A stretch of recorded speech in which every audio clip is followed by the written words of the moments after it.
You're listening to Life, the Universe, and Everything Else. Today on the show, Quack COVID.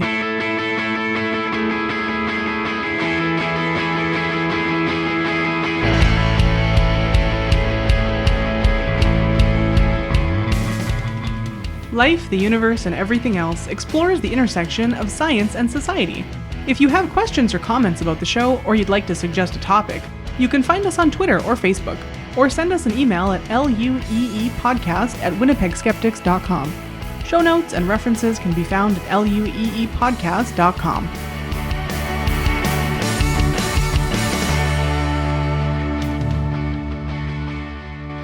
My name is Ashlyn Noble, and I'll be your host tonight. With me today, I have Jem Newman. Hello. Laura Creek Newman. Hi there. And Lauren Bailey. Hello. So, we are certainly in unprecedented times. But the more things change, the more they stay the same. People are rightfully frightened of the impact this disease is having on us and are looking for solutions. Quacks, hucksters, and evil people have come up with a variety of garbage to shield the scared people, making various promises that their concoction will be the cure or the preventative. If you're anything like me, you subscribe to a bunch of podcasts, most of which have been largely coronavirus-related topics for the past month. We are recording this episode to spotlight our specialty, bad people who try to sell bad things. But we'll understand if you give this a pass in favor of some non-virus related content. Is there any out there these days? There's a few, like the physics podcast that I listen to still does weird physics questions instead of virus-related content. There's also, I recommend podcasts like Escape Pod and Podcastle, which are still putting out excellent short stories every week instead of virus-related content. So if you'd like some escapism in the form of speculative fiction, head their way. Nice. So we're going to start with Jem, who is covering some garbage that Alex Jones is selling, of course.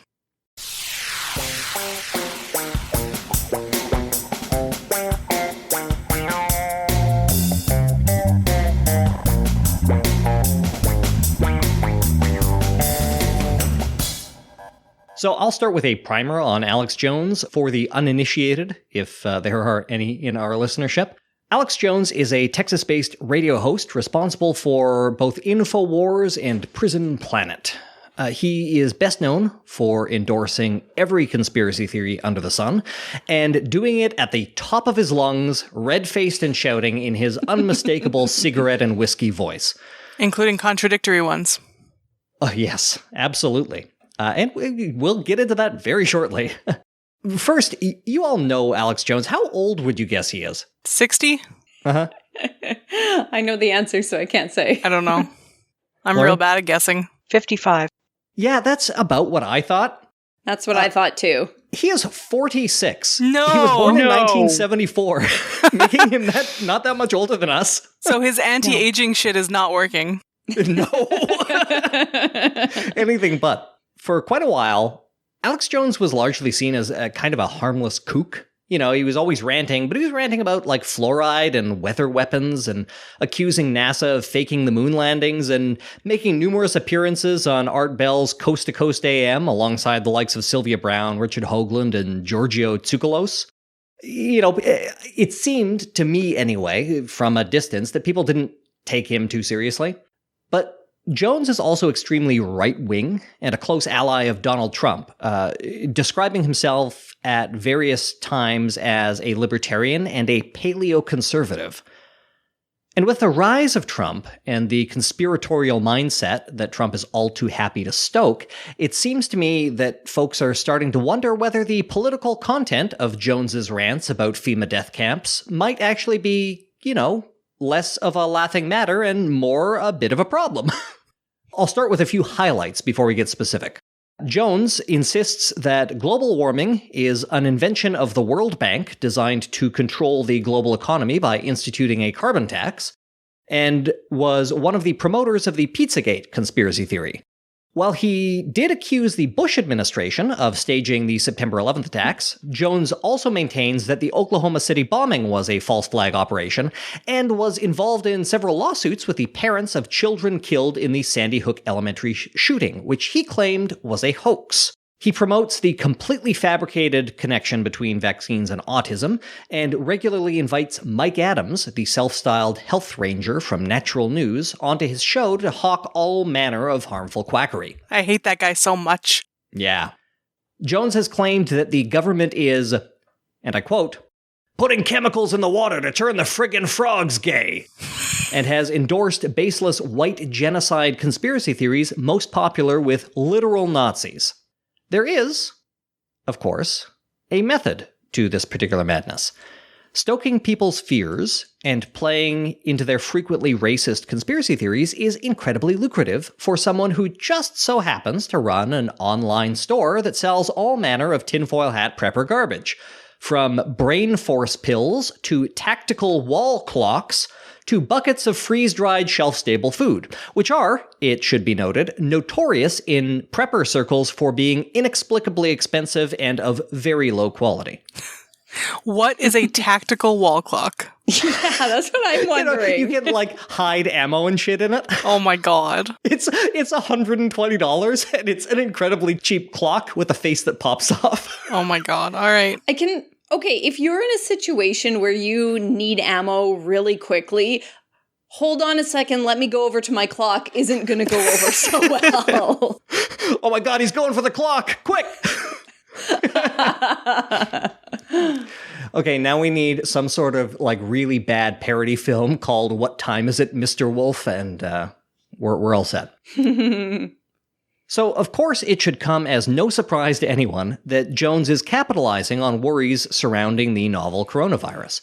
Last month, after South by Southwest was cancelled, Alex Jones insisted that the pandemic was merely a government psyop to sow panic and thereby consolidate power. Of course, Jones has also claimed that the novel coronavirus is a synthetic and man-made virus, going on to say that it was clearly a globalist Chi-Com plot.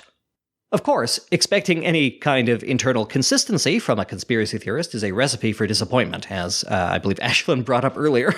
But Jones is consistently inconsistent. You all know the grift by now. Controlling people is a stopgap. But having antivirals, getting your immune system healthy, that is the answer. And yes, folks, we sell great antivirals. But does he? What exactly is it that he's selling? Great antivirals, apparently. So centuries ago, when the Black Plague was still ravaging Europe, yes, I'm doing this, some alchemists recommended imbibing aurum potable, or drinkable gold, a potion made of ether and gold dust. It sounds excitingly expensive. And excitingly very bad for you.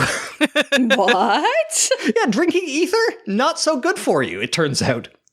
Paracelsus wrote, "Of all elixirs, gold is supreme and the most important for us.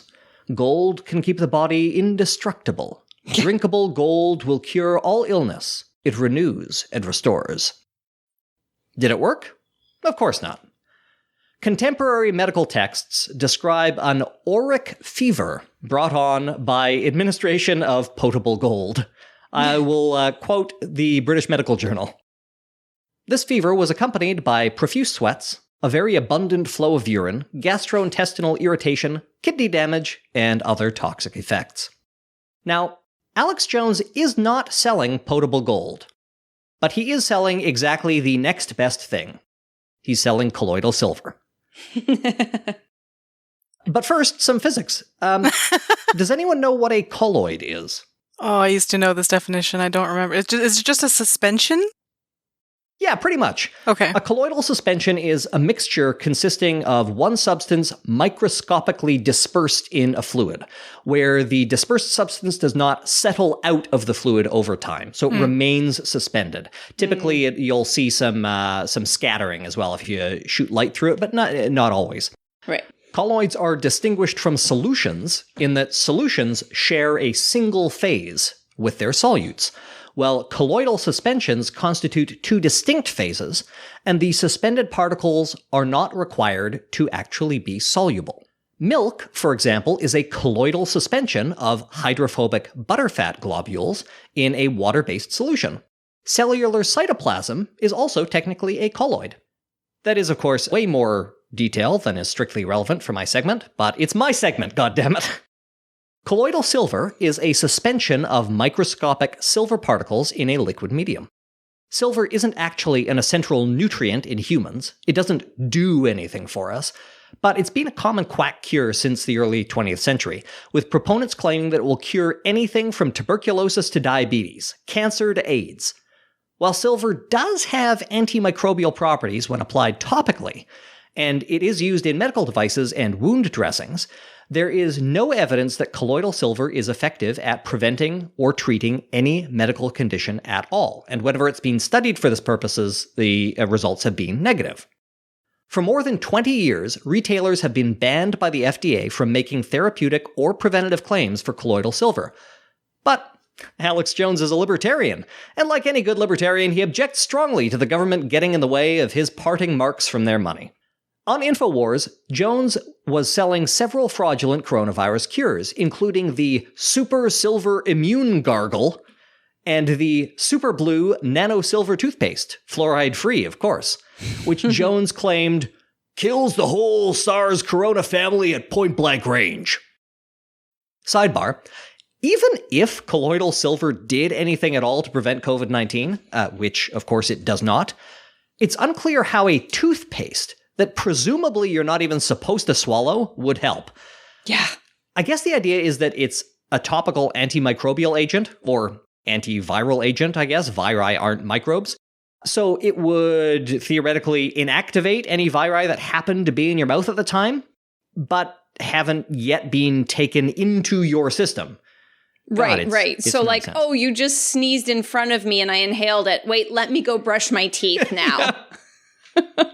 Do you know, Jem, what liquid the silver is suspended in? Because I imagine it wouldn't work if it was just water. It varies. I don't know. For a paste, it's pretty easy to suspend it in something that thick. Yeah. I'm not sure exactly what they are using. Vodka.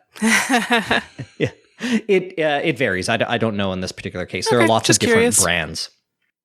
Gwyneth Paltrow is also a proponent of spritzing colloidal silver, like kind of all around. She claims that she does it before she sits down at her seat in an airplane. Oh boy. That's exactly something that she would say. She is so rich and so out of touch that it's not even something that she's going to use within her. She just throws it around. Yeah, just sprays precious metals around just in case. The point is, colloidal silver doesn't actually do anything, except maybe interfere with drug absorption. Oh, and it also turns you blue. I don't know for sure why Super Blue toothpaste is called Super Blue. Presumably, the paste itself is blue. I didn't put that together until just now. But colloidal that's awesome. silver does have the rather unpleasant side effect of permanently turning a person into an oversized Smurf. This condition is called argyria, and it is irreversible. That is to say, you stop taking the colloidal silver, you do not stop being blue. Violet, you're turning violet, Violet. One of the best-known cases of argyria is that of Stan Jones, a two-time Libertarian candidate for United States Senate from Montana in the mid-2000s. Jones was an advocate for colloidal silver as a home remedy for just about everything, and he maintained that colloidal silver was responsible for his good health. His campaign was unsuccessful. Whether this was a result of his stance on the issues or his gray-blue skin, we will never know. As for Alex Jones, he appears to be joining televangelist Jim Baker, who was also called out for hawking colloidal silver, in complying with a cease and desist order issued by the Attorney General's office. While still featured prominently in images and advertising in the health and wellness section of InfoWars, neither the toothpaste nor the Super Silver Immune Gargle are currently available for purchase from his online store. You can still get that tactical wall clock, though. Oh, good.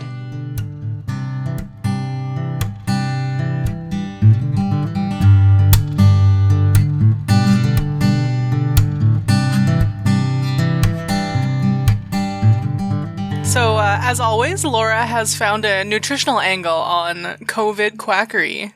Thanks, Ashlyn.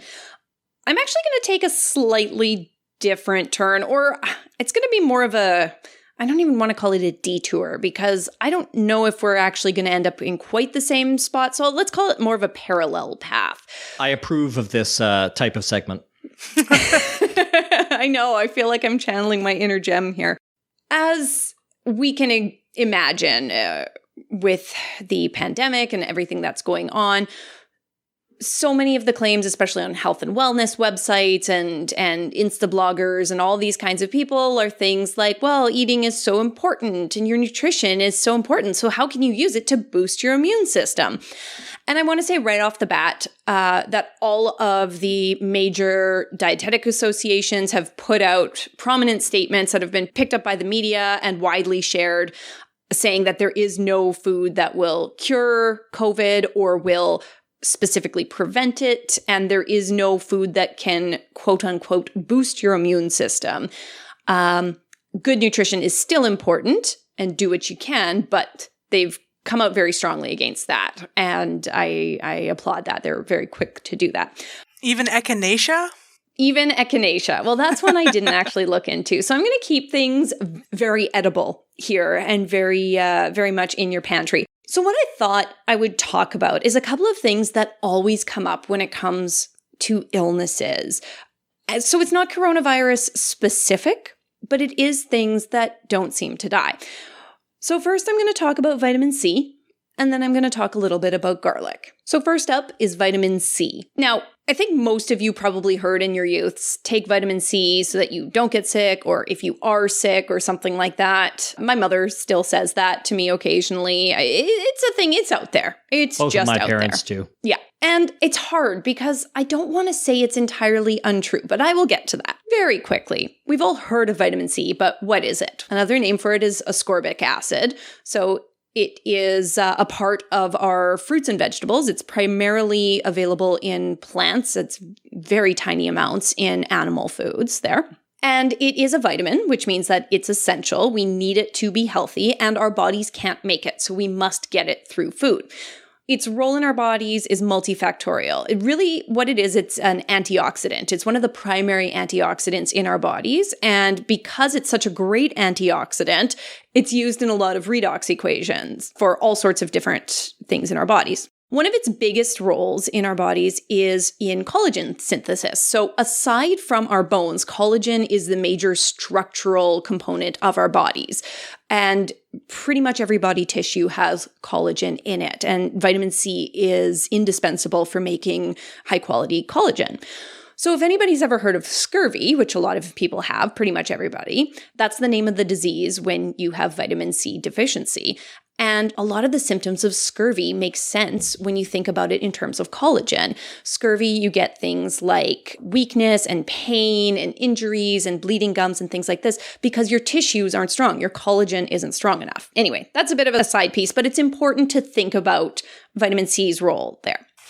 We read a thing recently where they were talking about scurvy and how collagen is like actively keeping your scar tissue together. And so when you get scurvy, your old wounds start to come apart. Is that true? Because it's horrifying. I have also heard that. I don't know. I am not an expert in scurvy. I don't work in rare diseases. Yeah, it's not something you come across very often anymore. No, but it makes sense that if that's a weak point, I think it would probably depend on what's going on in your scar tissue and how weak or strong that is there. Yeah. If that's a weak point, then yeah, that makes sense, because if you had a lot more collagen in that area, or the collagen was kind of poorly formed to begin with, then if you have vitamin C deficiency, that could happen. Oh, that was just one of the most horrifying things I've ever heard. Nutritionreview.org says it's true. Yeah, I would believe that. It doesn't sound out of line with that. All right. There. Good to know. Nightmares.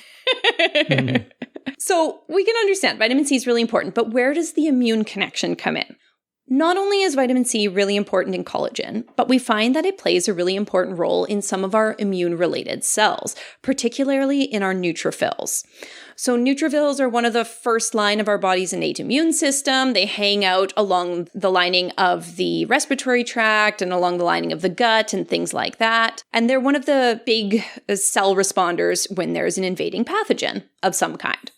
So not only is vitamin C important in keeping the integrity of our body and physical barriers to pathogens intact in its role in collagen synthesis, but it's also seems to be really important in the way that those neutrophils work as well. So this is important to keep in mind. We tend to see that there's a high concentration of this vitamin C in the neutrophils. Again, how does this relate to immunity? Well, what the evidence tells us is that when a person has low vitamin C levels, neutrophil effectiveness in managing invading pathogens decreases. And there's a lot of different ways that works. That's quite complicated and I'm not going to get into. So with low vitamin C levels, basically when you're not getting enough, your neutrophils aren't working as well. Same thing, vitamin C is also involved in some of the regulatory roles or the maturation role in some of our T cells for our immune system. And so those cells also don't work quite as well if our vitamin C levels are low. The neutrophils sound like nanites. For sure. So when we think about vitamin C's role in immunity, it's not that vitamin C actually kills pathogens itself. I'm not sure if this is what people expect, but I kind of wonder about that a lot of the time. And I think it's worth pointing out. It's not like taking vitamin C is going to be somehow in your bloodstream and it's going to encounter the virus and like, boom, knock it out. It's very much a chain reaction way that it affects immunity. One of the key things that I mentioned, though, is that it matters whether your vitamin C levels and whether your vitamin C intake is low or not. When we look at studies looking at whether or not vitamin C supplementation works, sometimes we do see a positive effect. And there's a few reasons to that. One of the things that we also learn is that because of the antioxidant role of vitamin C, when we are in times of stress, whether it's illness, physical exertion, environmental stressors, and toxins and things like that we are encountering, we need more vitamin C than on an average day. When we do studies looking at groups that are living with these conditions and their intake is low, when we give them a supplement because they actually needed more than the average, they do better. Their bodies work better. So that kind of makes sense, right? And it's important to know too that only a tiny amount of vitamin C every day is needed to prevent scurvy. Only about 10 milligrams is needed a day. The RDA is 75, or is it 90? Milligrams. I can't remember. It's around 100 milligrams.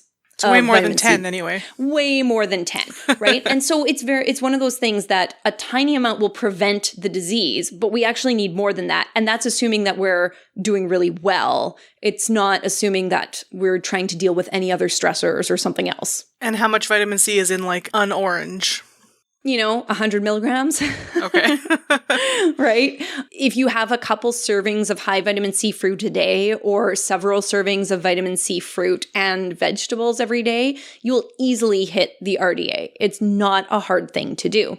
And when we look at the evidence from these supplements that showed better action of these neutrophils and immune cells, a lot of the supplements were looking at supplementation or daily intake ranges of 100 to 200 milligrams a day.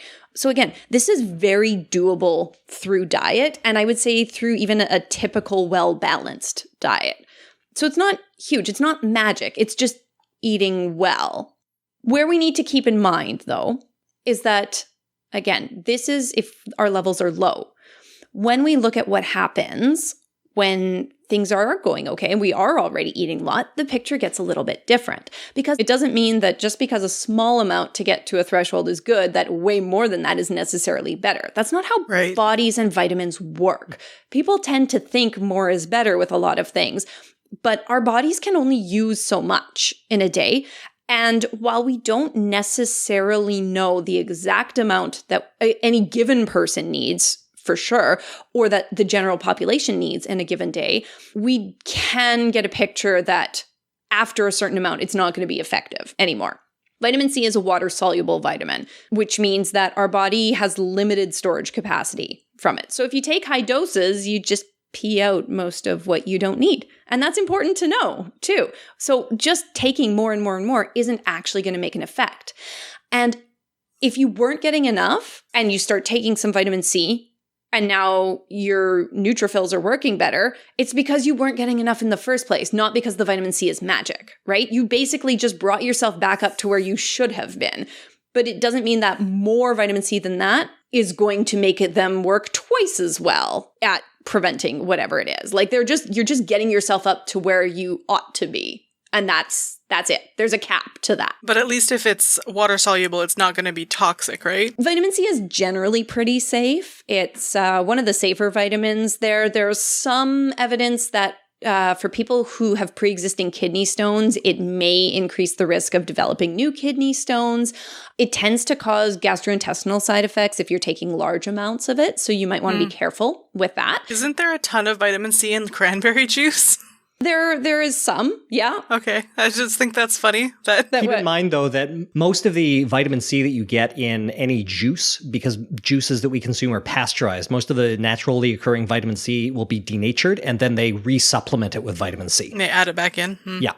So you can actually get, I remember I was looking at a little thing of orange juice I got at A&W with my breakfast one morning years and years ago, and it had 0% of my recommended daily intake of vitamin C, and I'm like, what the fuck?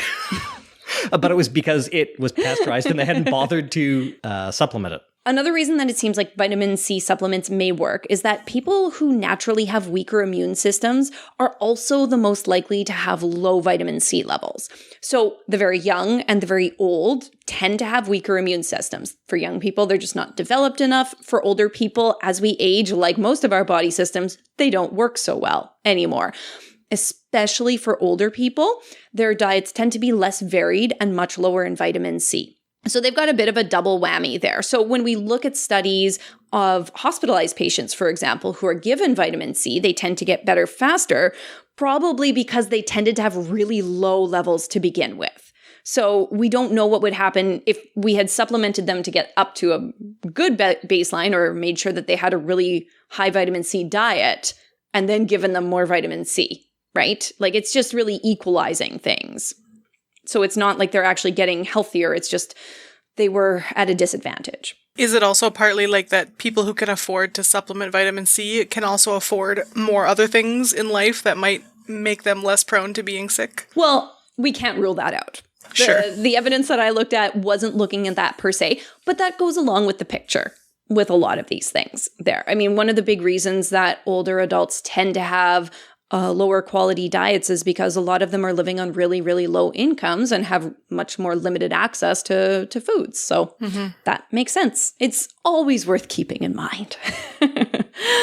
All right. So how does this fare against actual viral illness? Well, of course, we don't have evidence to look at how it actually deals with COVID right now. It's too new, and people are busy working on actual cures, not fake ones. So I actually don't want to see evidence about this because I don't think it's useful.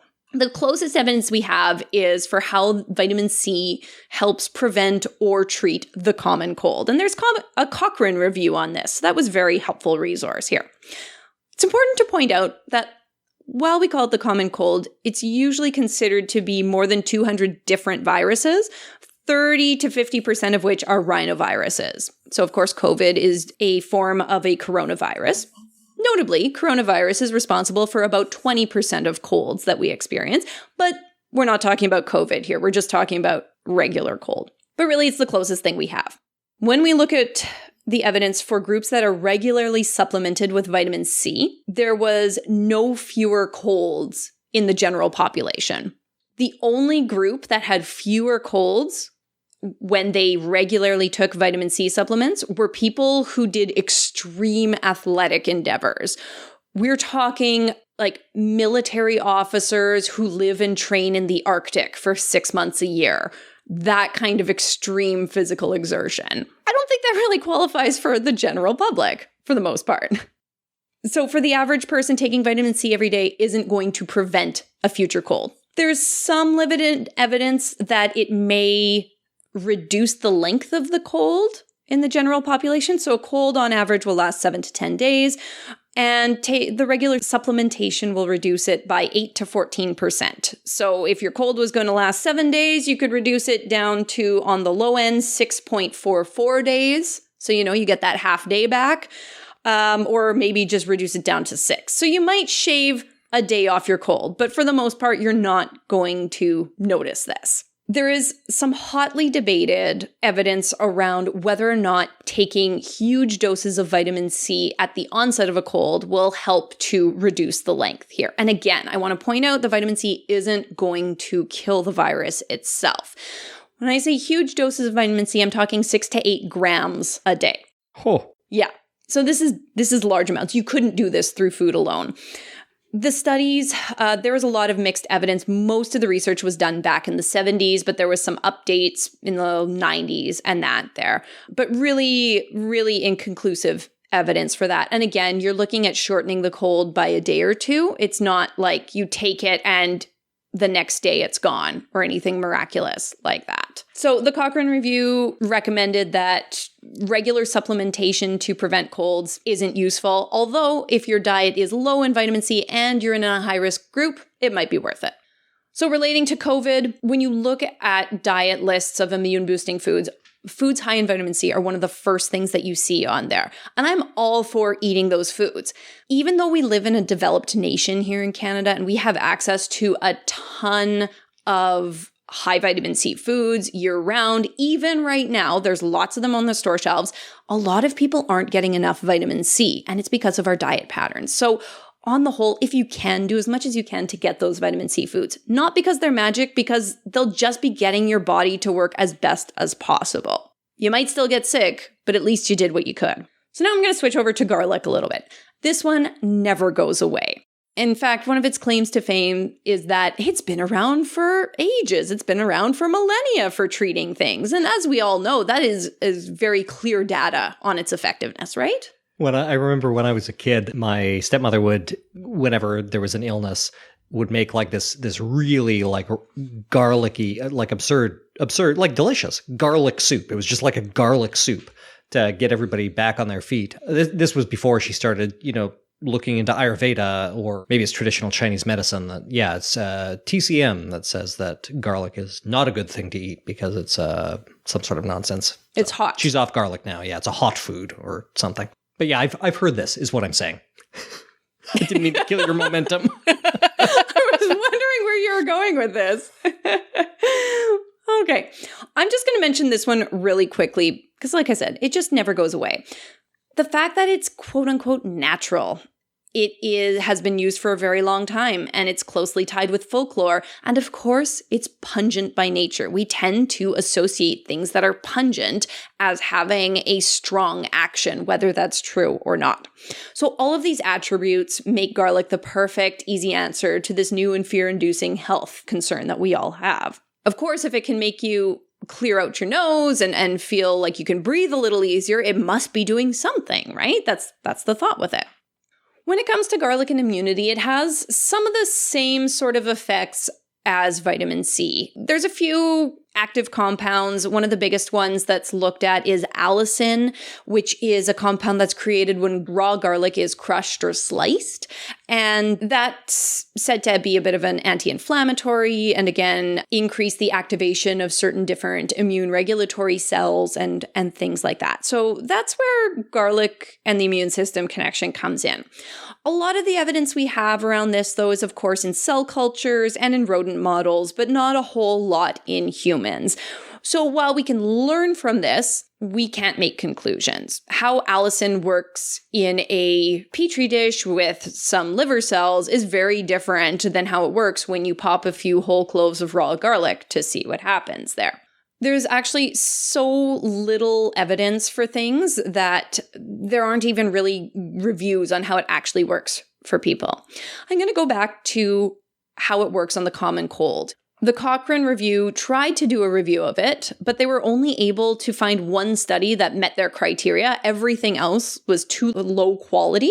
And so they did a review on one study that showed that people taking the garlic pill compared to people taking the placebo had many fewer colds, but that's one study.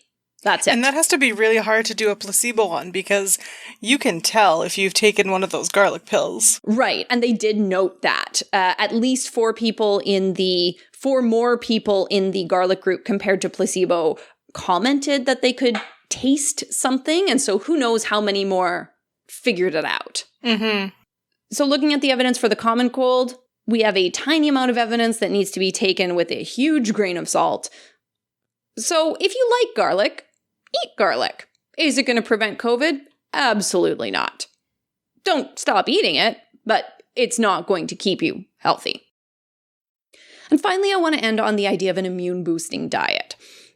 I've alluded to this, or actually outright said it already, but there's no one food that's going to make your diet immune-boosting. Immune boosting itself is a really bad phrase. What we really want to be thinking of is giving ourselves the nutrients so that our bodies can work as best as possible. A lot of us are not getting as many nutrients as we should for a variety of reasons, but you don't need to go out and buy expensive supplements, and you don't need to go and buy organic food. In fact, please don't. And you don't need to go and buy berries you've never heard of and freeze-dried whatever from whatever spirulina algae or whatever it is. All you really need to do is eat a lot of fruits and vegetables, as many as you can, whole grains, nuts and seeds.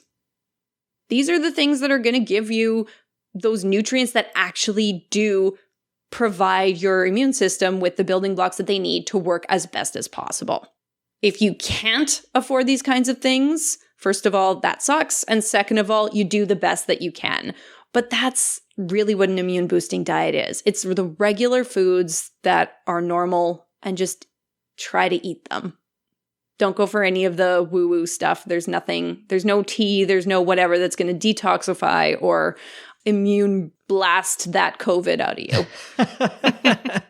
You like that, Shem? It definitely sounds like something you need to turn the exhaust fan on for.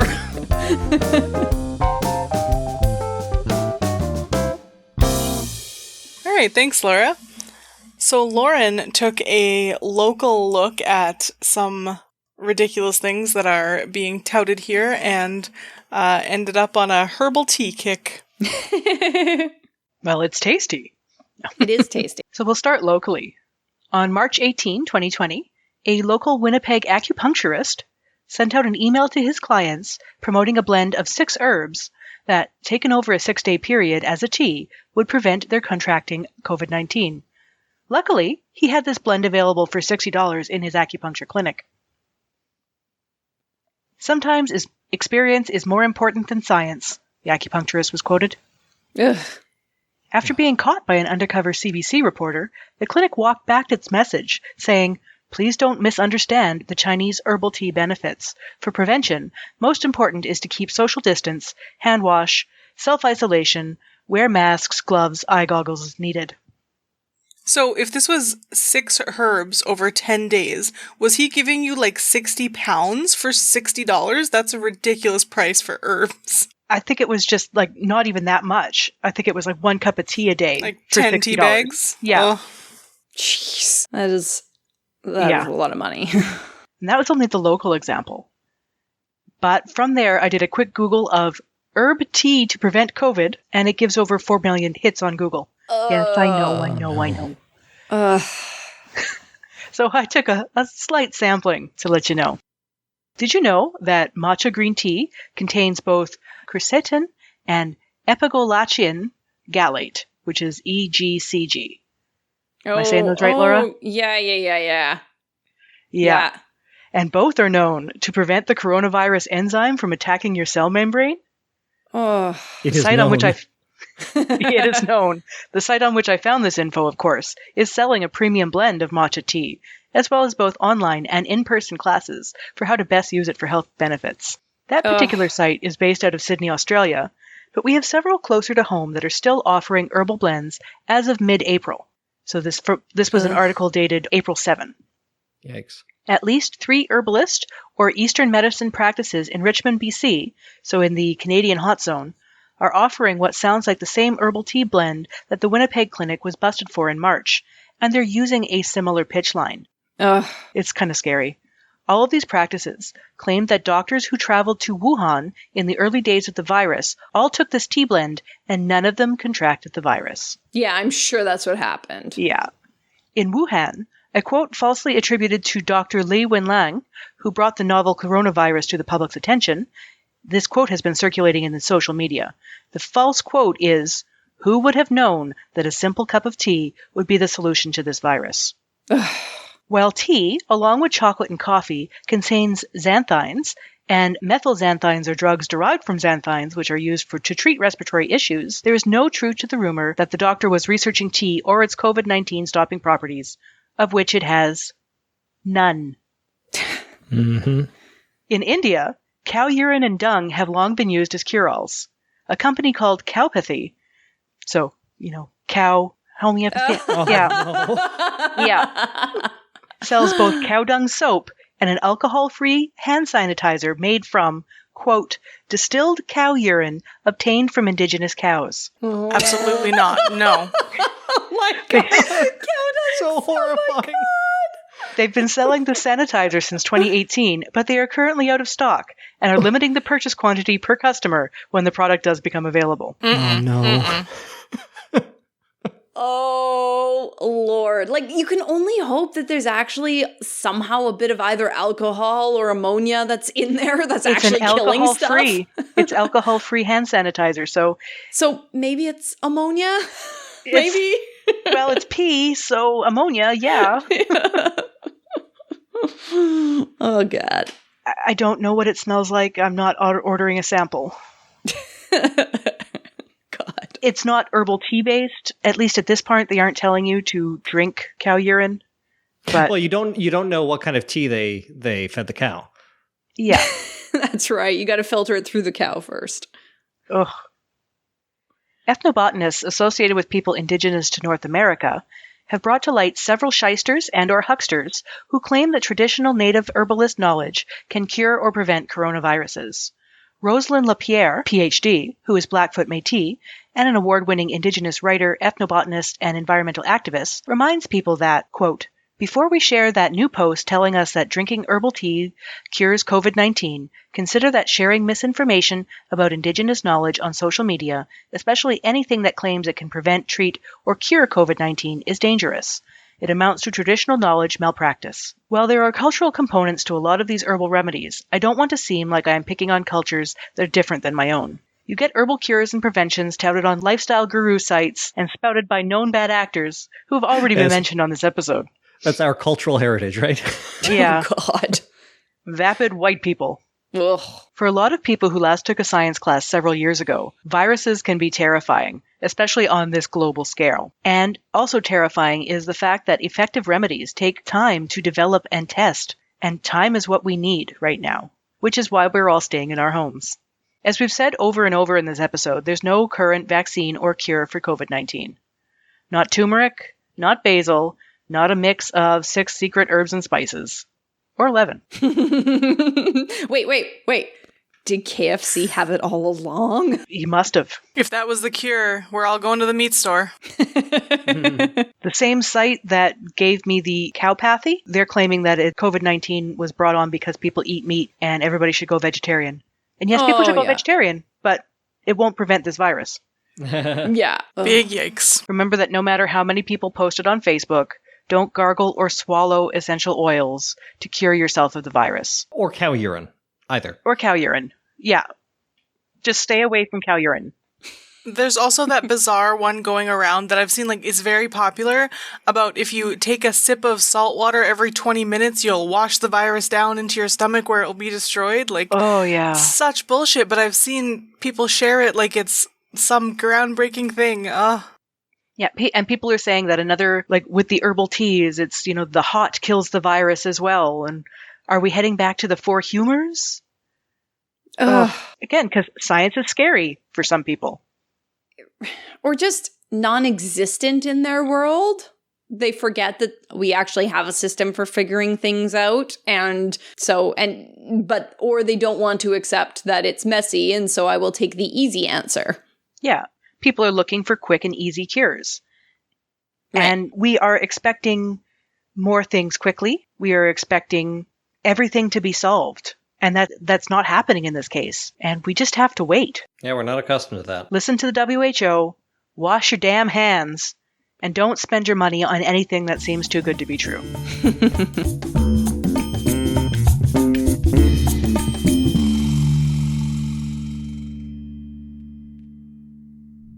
One of the big buzzwords right now around cures for COVID-19 is hydroxychloroquine.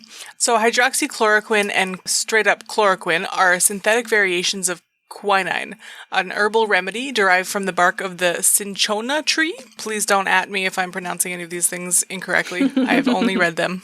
I would say cinchona, but I have no idea. I don't know.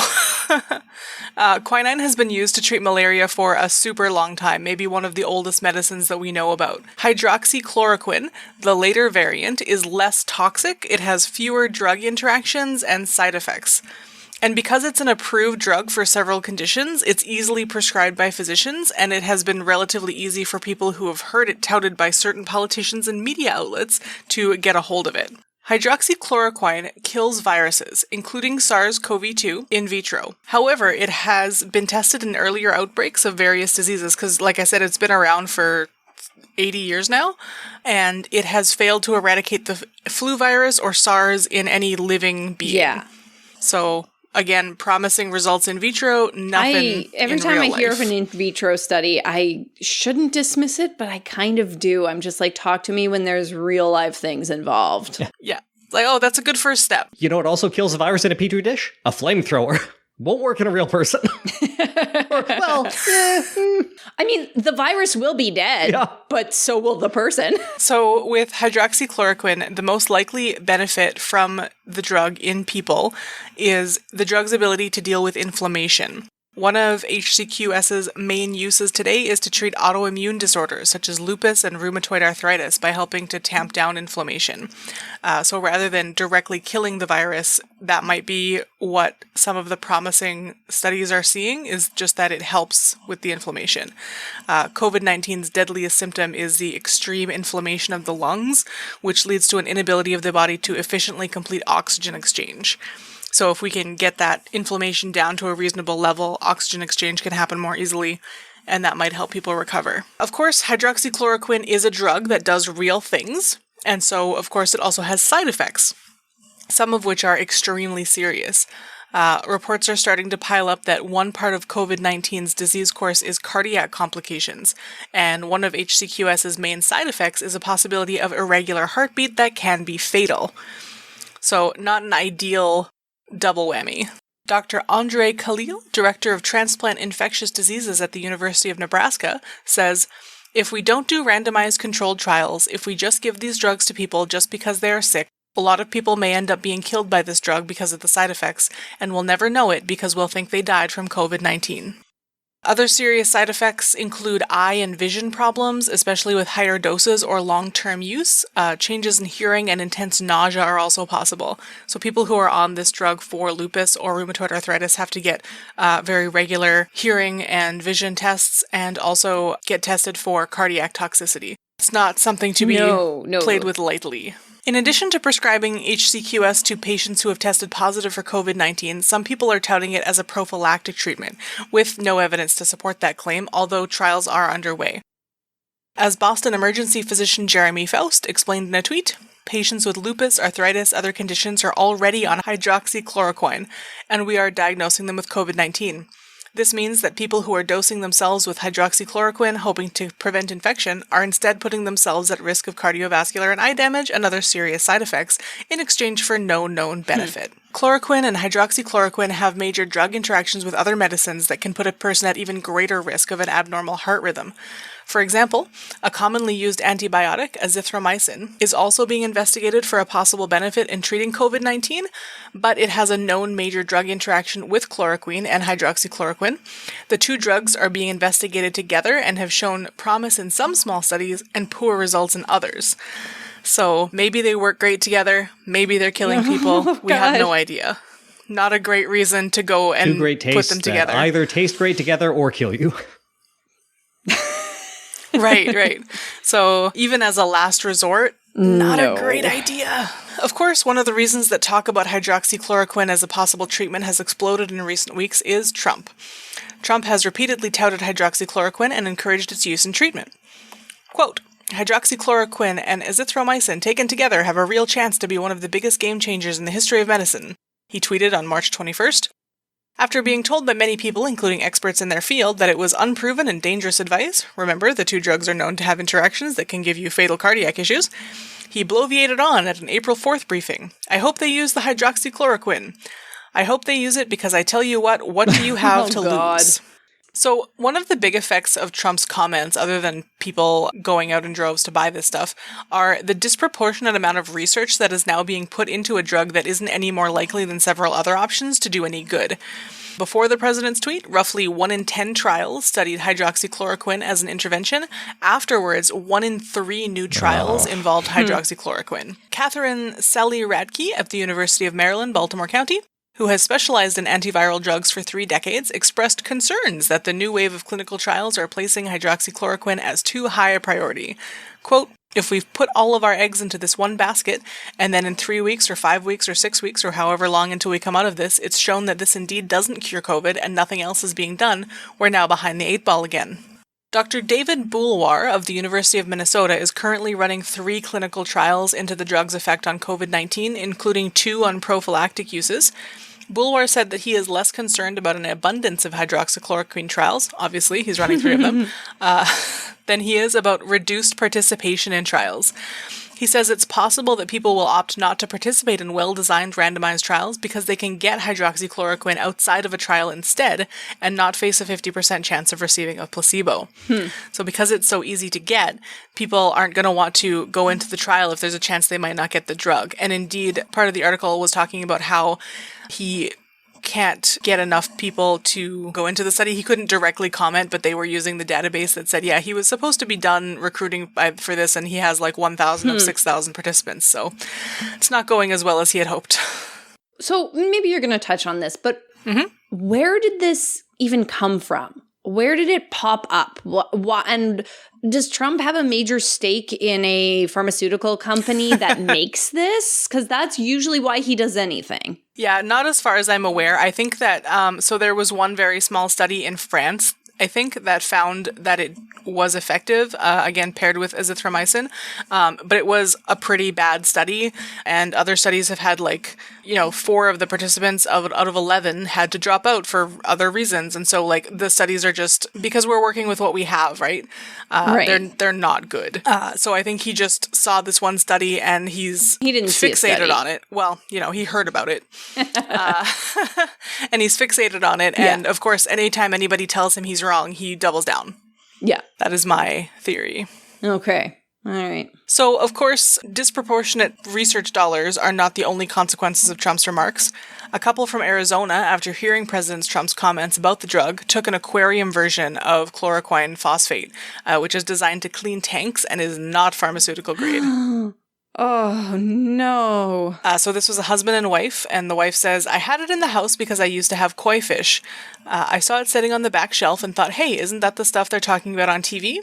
Immediately after ingesting the drug, both husband and wife got extremely ill. The man died of cardiac arrest, and the woman is in hospital but expected to recover. Oh. So I'm sure there's other people that have this stuff lying around their house. It was not difficult to obtain until recently. Apparently, one online aquarium retailer was sold out of the wonder drug on Tuesday, and they had included on their terms of use that customers agree to use chloroquine only in the treatment and maintenance of ornamental fish. We agree not to intentionally divert these chemicals for any other use. But of course, if all the aquarium stores are selling out of this, it's not because people suddenly have a lot more fish than they used to. Oh my God. Aquarium stores aren't the only ones sold out of the drug. Both hydroxychloroquine sulfate and chloroquine phosphate tablets have been listed on the FDA's drug shortages website since March 31st. This has been fueling fear in people who depend on the drug to treat conditions that it's actually indicated for. People have been attempting to fill their prescriptions early and asking pharmacies to hold enough for them, and still being unable to get the drug that they've been on for sometimes decades because of the rush of people getting it to use as a prophylactic or storing it for possible use if they become infected. A couple of the pharmaceutical companies have also donated millions of doses to the Strategic National Stockpile for use in clinical trials or just to give to patients, which is resulting in a shortage everywhere else for people who need it. So where exactly are people getting these prescriptions? Is it a non-prescription drug? It is a prescription drug, but because it is approved by the FDA, any physician can write prescription for it for any reason, apparently. Right. Yeah, you can do off-label use. And that's fine. So I'm just wondering why all these physicians are just writing these scripts like mad. They have scared patients and they think it won't do any harm. They probably think it's like, oh, it's a malarial drug. Nobody actually needs that right now. Yeah. And they're not thinking about lupus patients that maybe they don't have a lupus patient, so they don't know. Right. It's my theory. I don't have any, I know, but the idea of just like writing a script for a non-trivial drug, this is even if it's a malarial drug, it has side effects. Yeah, it has those really intense side effects. You don't just throw drugs at people for no reason. Yeah. You shouldn't. So there's some unethical prescribing going on there for sure.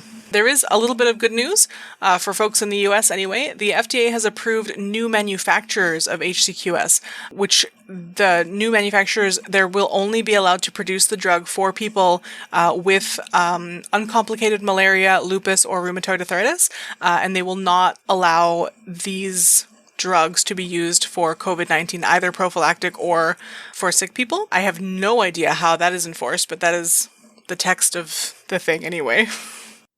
Quote, "This is very good news for those with rheumatic conditions such as lupus." Alfred Kim, MD, PhD of the Washington University School of Medicine says, "This will facilitate multiple suppliers to manufacture HCQ generically. We will help alleviate the current supply constraints and we hope this happens quickly." So yeah, basically just a bunch of people or a bunch of companies are being allowed to manufacture the generic without having to go through the huge long application process that they would normally have to do. Well, that's something. Yeah, they're trying anyway.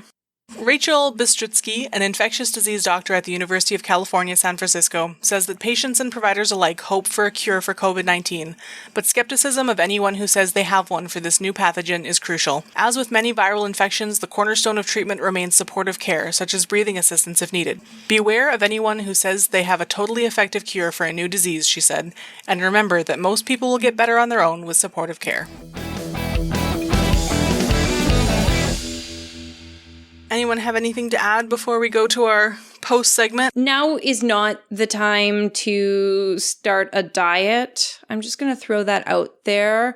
As I went down some rabbit holes, there was a bunch of things like, oh, people who are in larger bodies are at an increased risk of COVID. So if you lose weight, you'll reduce your risk. I'm like, well, let's slow down now. Let's just make sure that we're eating well. Okay, can we just stop that? And also, no, keto is not going to prevent this. And you actually have a greater risk of having nutrient deficiencies if you're not very careful on your keto diet. So don't. I'm living on a diet that is basically cheese curds and 2-bite brownies. Is that okay? That is extremely low in vitamin C. Please go eat an Fruits orange. and veggies. I'm eating my vegetables and my oranges. I'm just being silly. Uh-huh.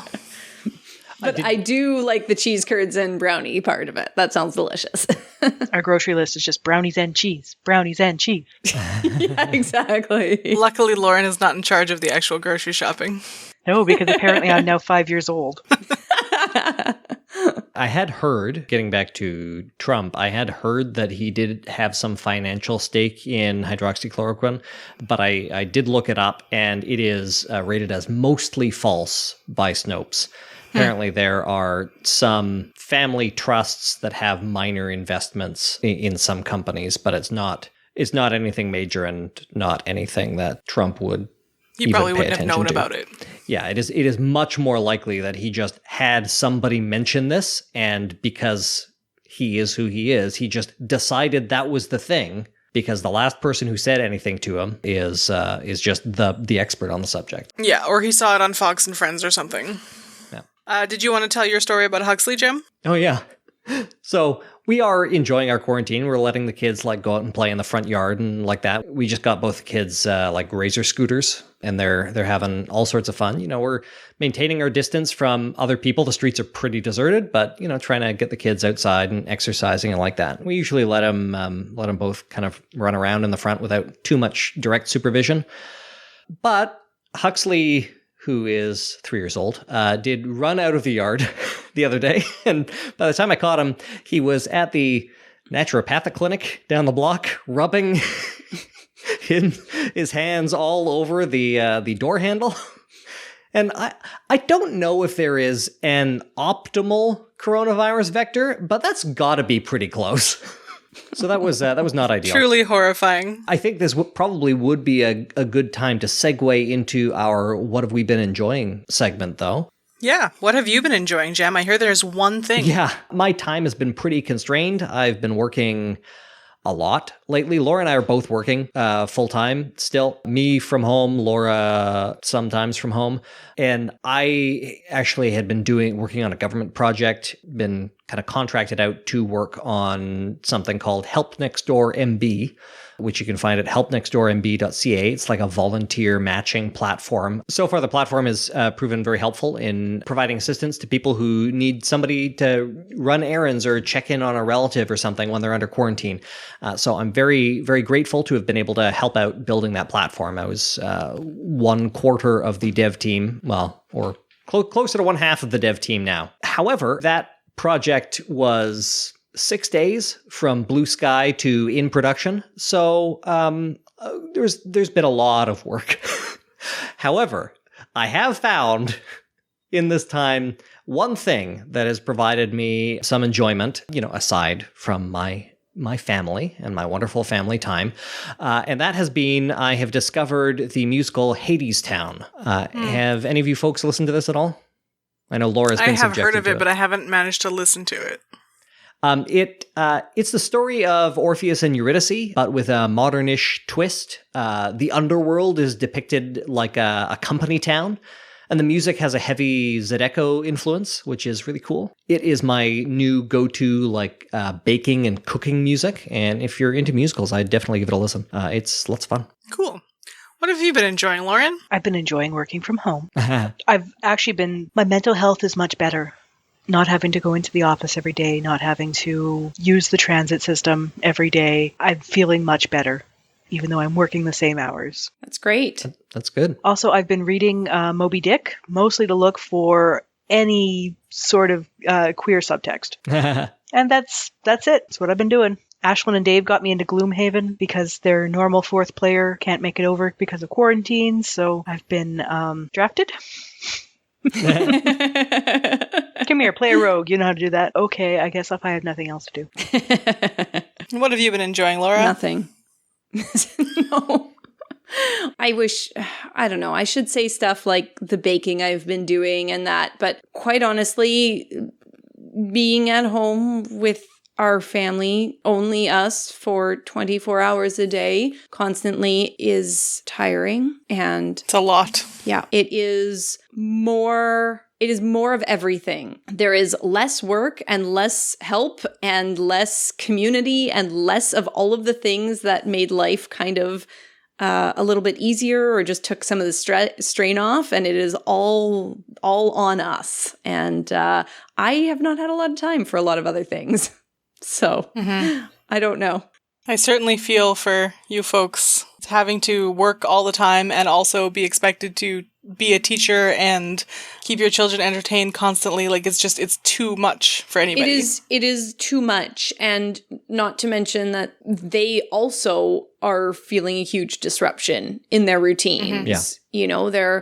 One tends to internalize things. And so there's a lot of outbursts. And the other one just never stops and is more of a destructor than usual. So it's hard because I know a lot of people have it a lot worse and they're struggling a lot more. Like Jem said, I still have my job and I still have stuff like that. And we have plenty of food in the house and I'm not under strict quarantine and all of these kinds of things. I'm quite fortunate as it is. But it's hard. Yeah, but it doesn't have to be a contest for it to be really hard for you. No, I know, but it's... But hey, you tested negative. Yay! It's also like Laura's difficulties have been exacerbated by the fact that I've been working such long hours. Like I worked a double week a few weeks ago and it's been tapering off a little bit, but I have not been pulling my weight, frankly, because I've been working so much. And also because in the times that I've not been working, I've been so dead to the world.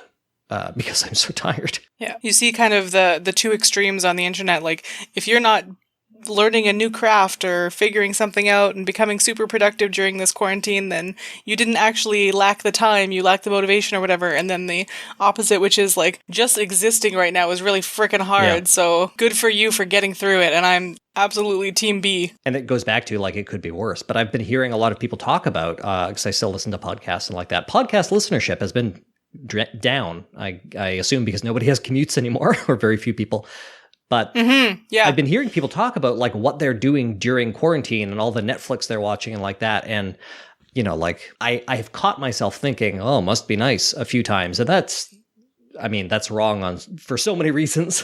I mean, I definitely am grateful for the situation that we're in. But that has not been our experience. So Yeah, I'm definitely experiencing a mixed bag. Pretty much every event that I make money at over the year has been canceled or postponed. So that's great. But on the other hand, I don't feel as much pressure to make so that I have enough product to sell. I launched a Patreon last month, which feels like last year at this point. Yeah. You can find me at patreon.com/noblewhimsical. I'm making decals and glass beads, and now it looks like it's going to be pretty much my whole income for the year. So that's exciting. we'll link to that in the show But it's notes. actually going quite well.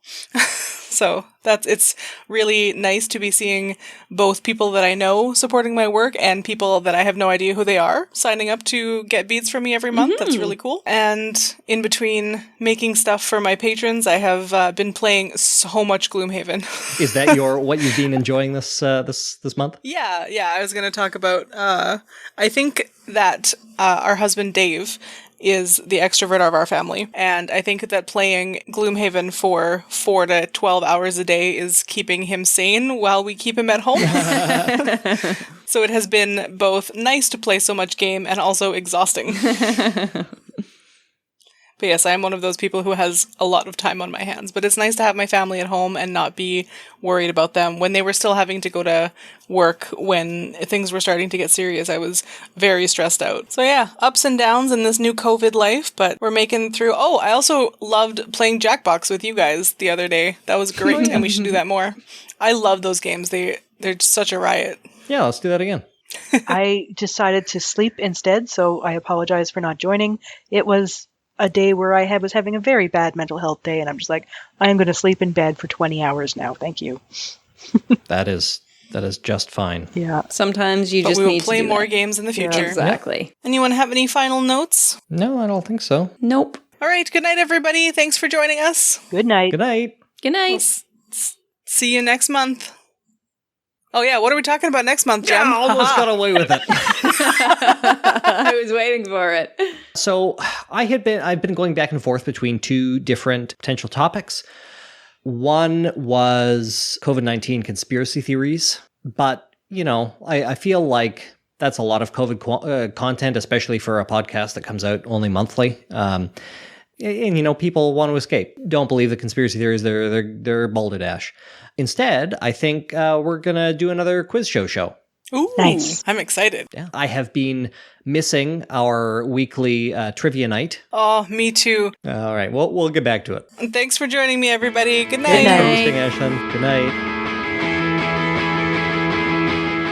Life, the Universe, and Everything Else is produced by Jem Newman and Ashlyn Noble, with mix and tech production by Jem Newman.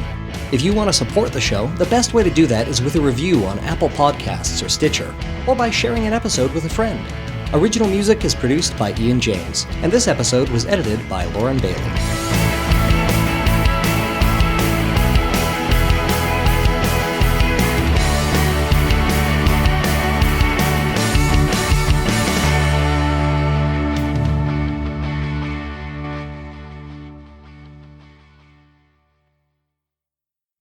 Life.